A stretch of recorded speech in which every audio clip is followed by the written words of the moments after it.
Hello there, my name's Tosh Britton and I'm the founder of Divorce Goddess. Welcome to Hello Lockdown, I'm a single parent webinar. So we all have a choice as to how we act, we think, we speak through tough times. And if you are at the beginning of your journey or in the middle or out the other side of divorce and are single parenting through this time, here are my top 10 top tools and maybe a couple of others, single parent life hacks and mindset changes to help you through. And if nothing else, 2020 has taught us that we are stronger than we think and we are adaptable. So, number one, you are allowed to feel as you are feeling. You are an individual, and your experience of this time is going to be different than that of anybody else. You are not wrong to feel as you are feeling, and it is always tempting to compare ourselves to others and how they are coping. And I just want to say to you, don't do that. It compounds the feelings of failure, shame, not getting it right, not being a great parent, not holding it together, and finding it hard, and this can send you spiraling. So accept the way you are feeling rather than trying to change it. Take a moment just to sit with how you're feeling. Write down how you're feeling about single parenting through COVID and lockdown. Get it all out of your head and down on paper.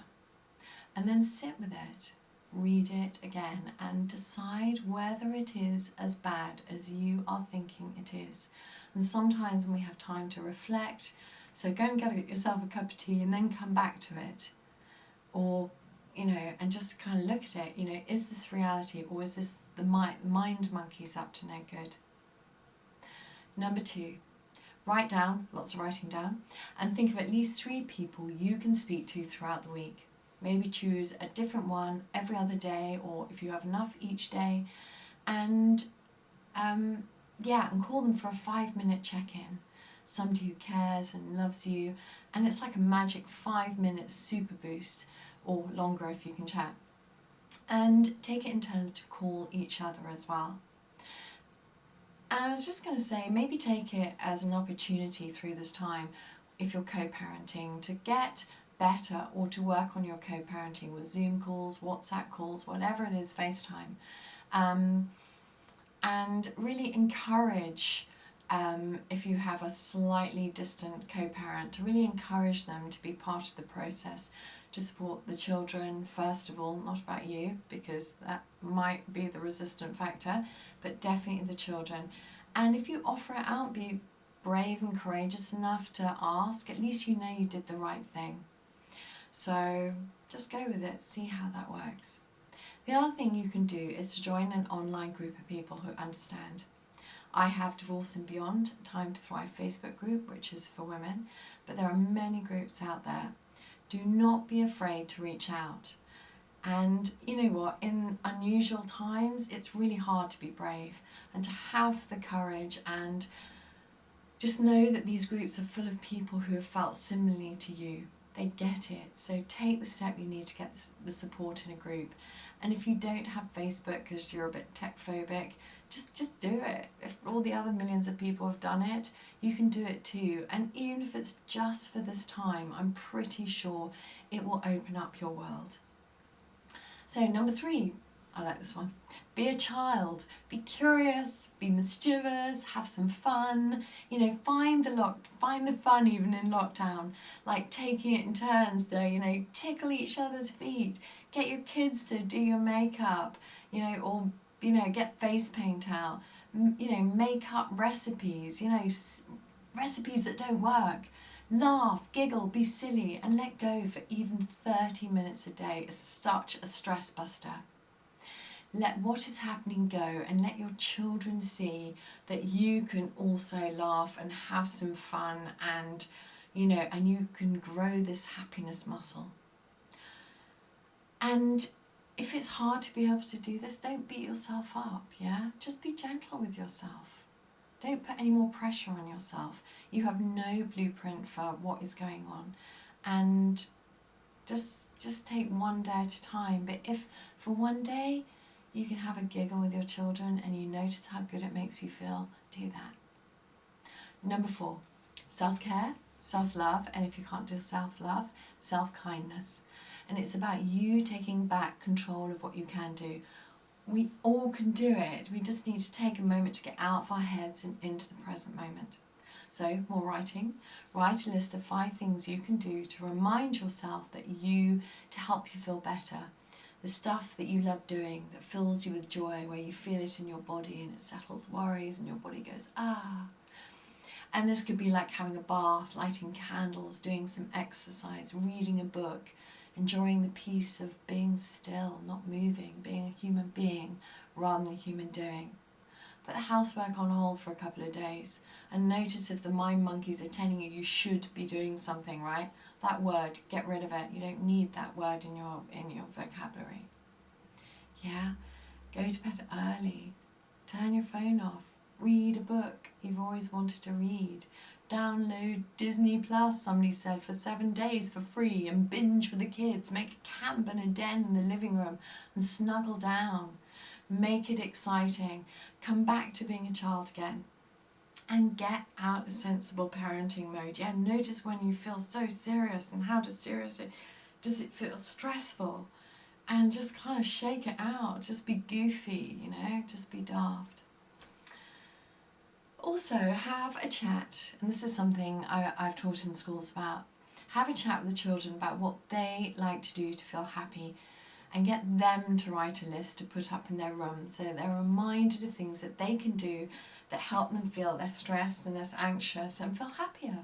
And if they're old enough to do this on their own, you don't have to remind them. And you know what? That's a layer of stress off straight away. If you're anything like me, I hate having to tell my children to do stuff. So let them write their list and then they can access it, and you're empowering them. You're saying, listen, you have control over how you're feeling too.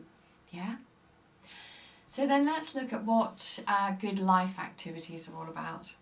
And these are the jobs that are on our list that we know we will feel better about if we get them done. And this could be like clearing out a cupboard, going through your clothes, clearing down your inbox and unsubscribing to stuff you never look at but feel guilty about. And it's all about looking after you, putting your single parent oxygen mask on first. Get your kids involved. Bribe them with pancakes for breakfast or an activity they want to do. And this time it is all about teamwork. Get the kids involved. Help them feel useful. It helps them feel useful. It builds their confidence. And it helps you too, yeah, because you get some help. Get everybody doing a bit of hoovering, cleaning, dusting, whatever. Put some loud music on and do it. Number 5, okay, had to come. Get outside. Even if it's just you and your children, being in nature is a great way to let off steam and get rid of some energy for the kids and for you to move your body.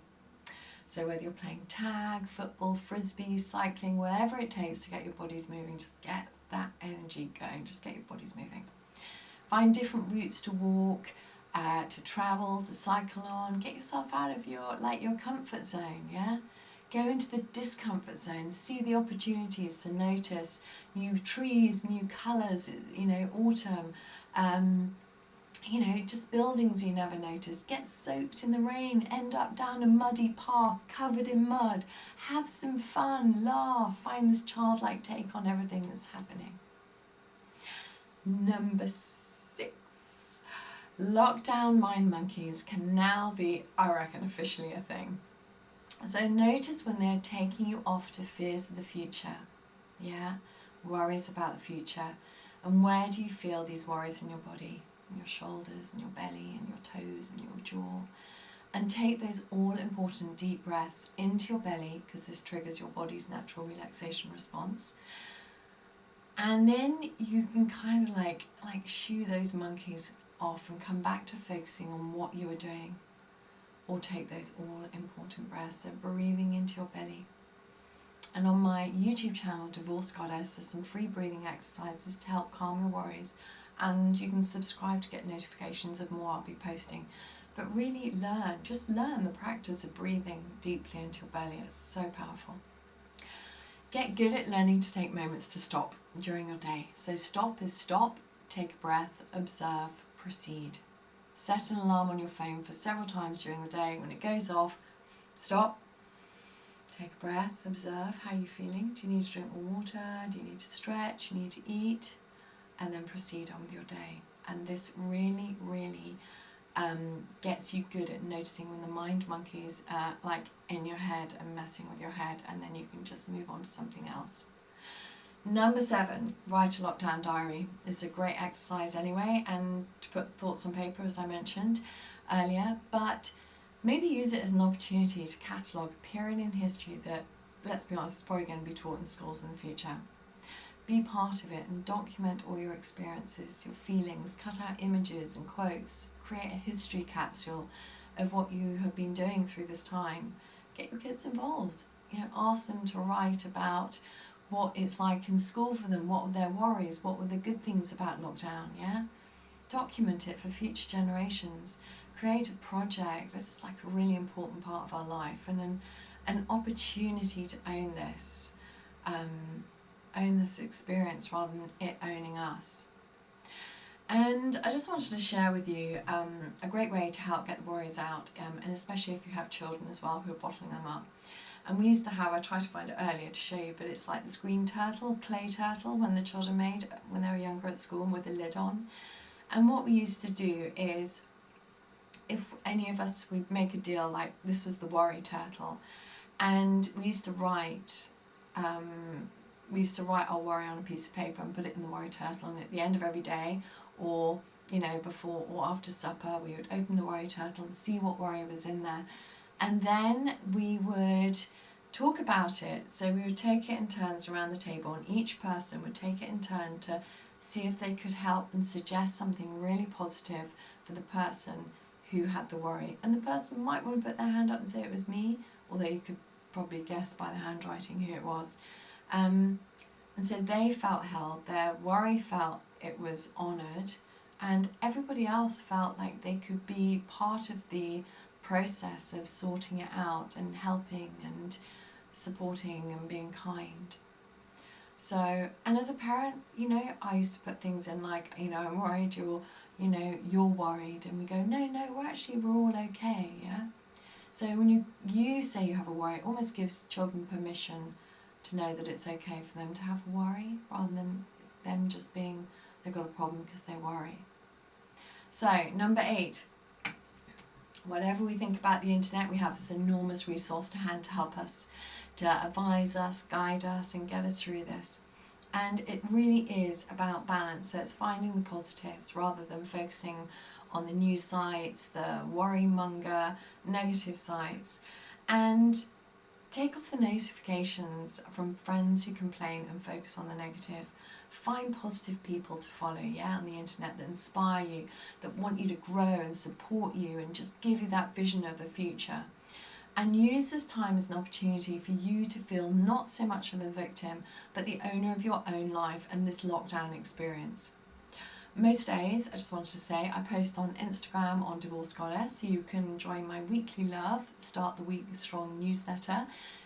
4 things, small things to inspire you on a Monday morning with an uplifting theme for the week, recommendations, positive people, podcast tips, tools, playlists, etc. So it's all in the weekly love, and if you go on to www.divorcegoddess.com, it'll just come up and you'll get 20 ways to feel more confident perhaps, and you get the weekly love as well, so you get double.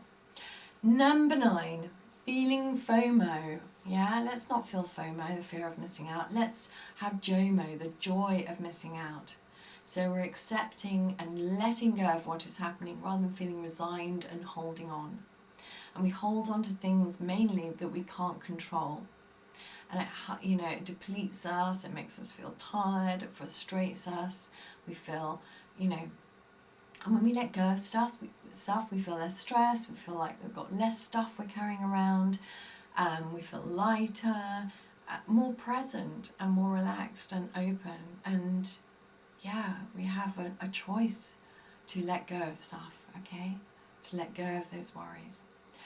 And finally, well, not finally, but part of this is creating a gratitude jar, which is a sunshine jar, a happy jar, and it's something that a jar or a box that your children can decorate and have some fun with.